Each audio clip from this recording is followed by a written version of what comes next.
오늘 본문의 이야기도 사복음서 중에 오직 누가복음에만 소개되는 내용입니다. 부활하신 예수님을 만난 두 명의 제자들 이야기인데요. 그들은 예수님이 부활하셨다는 소식을 듣고도 그 말을 믿지 못하고 예루살렘을 떠나 엠마오라는 곳으로 가고 있었습니다.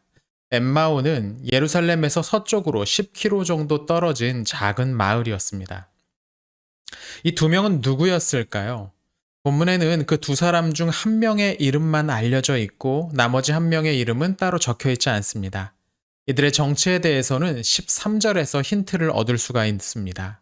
그들 중 둘이라는 표현이죠. 여기서 그들이란 본문의 앞에 나오는 어떤 사람들을 가리킨다고 보아야 할 겁니다. 그런데 9절을 보면 11사도와 그들과 함께 있었던 다른 사람들이 등장하죠. 그렇다면 이 두 사람은 사도들과 함께 있었던 사람들이었을 겁니다. 사도들까지는 아니라고 하더라도 예수님에 대해서 익히 잘 알고 있는 사람들이었을 거라는 말입니다. 이들은 예수님의 부활의 소식을 듣고도 예루살렘을 탈출해 다른 곳을 향해 가고 있었습니다. 그리고 그들이 길가에서 예수님을 만났음에도 불구하고 그분이 누구인지 알아채지 못했죠. 누가는 그들의 눈이 가려져 있었다고 말합니다. 그들의 눈이 열리기까지는 시간이 필요했습니다. 이들은 예수님에게 일어난 일에 대해 크게 실망하고 충격을 받은 상황이었습니다. 그들은 예수님을 통해서 하나님께서 이스라엘 민족을 속량해 주실 것이라고 기대했습니다. 속량이란 죄인이나 빚으로 노예가 된 사람들의 몸값을 내고 자유롭게 만들어주는 일을 가리킵니다. 당시 유대인들은 로마의 지배를 받고 있었고 많은 사람들은 메시아가 와서 하나님이 지명하신 그 사람이 오면 유대인들만의 독립 왕국을 세울 수 있을 거라고 기대하고 있었죠. 이 두 사람은 예수님이 바로 그런 일을 하실 거라고 생각했던 겁니다. 그들은 예수님에게서 자신들이 보고 싶은 모습만을 보려고 했습니다. 하지만 예수님은 그런 사람들의 기대를 채우기만 해주시는 분이 아니었죠. 예수님은 그들의 생각보다 훨씬 더 크신 분이었습니다. 하지만 사람들의 좁은 시야 때문에 예수님의 모습을 제대로 볼 수가 없었던 겁니다. 어쩌면 그들이 예수님을 알아보지 못한 것은 당연한 일일지도 모르겠습니다. 우리도 똑같은 상황에 빠질 수 있습니다. 주님을 우리의 기대에 맞춰 넣으려고 할 때, 그분을 우리의 계획 안에 구겨 넣으려고 할 때, 우리는 예수님을 놓쳐버리게 될 겁니다.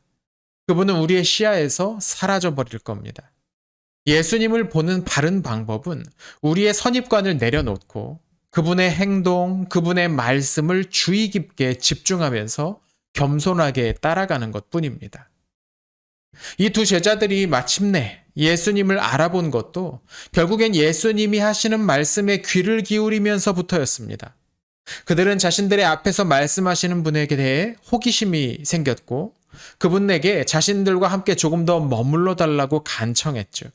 그리고 예수님께서 빵을 떼어 주시면서 마침내 그들의 눈이 다시 밝아졌습니다. 주님으로부터 받은 말씀과 빵을 통해 그들의 눈이 마침내 열린 것이죠. 그들은 엠마오로 가려는 길을 멈추고 예루살렘으로 돌아갑니다. 예루살렘의 분위기는 완전히 바뀌어 있었습니다.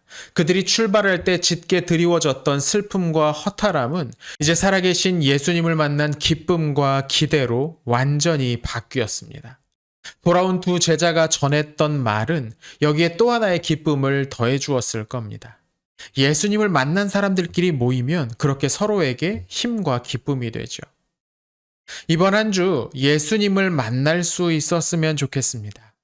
엠마오로 가던 제자들이 그랬듯 우리도 이미 우리 곁에 와 계신 예수님을 보지 못하고 바쁜 일상에 치여서 하루하루를 살아가고 있을지 모르겠습니다.